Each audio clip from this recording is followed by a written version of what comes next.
పోసాని కృష్ణమురళి ఒక సినిమా నటుడు.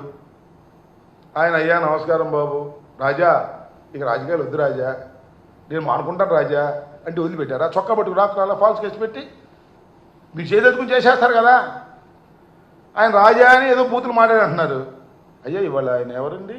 మన స్పీకర్ గారు చింతకాయల వంకాయల చింతకాయల అయ్యన్న పాత్రుడు గారు ఏం మాట్లాడండి దుంపదేగా.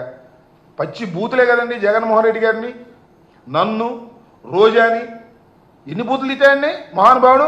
ఆయన మాత్రం స్పీకర్, బ్రహ్మాండమైనటువంటి స్పీకర్ అవ్వచ్చు. పోసాని కృష్ణమూర్తి ఏమైనా తిట్టాడు లోపలేసి 15 ఏళ్ళు తిప్పుతున్నారు. ఏం పోయే కాలం వచ్చింది, ప్రజలు గమనించట్లేదా అని అడుగుతా ఉన్నా. ఎవ్రీథింగ్ ప్రజల బుర్రల్లో ఉంటాయి, గుర్తుపెట్టుకోండి. ఓటేసే రోజున దుర్మార్గంగా వ్యవహరిస్తున్నారు, అన్యాయంగా కేసులు పెడుతున్నారు, అక్రమంగా అరెస్ట్ చేస్తున్నారు, అక్రమంగా కోర్టుల చుట్టూ తిప్పుతున్నారు.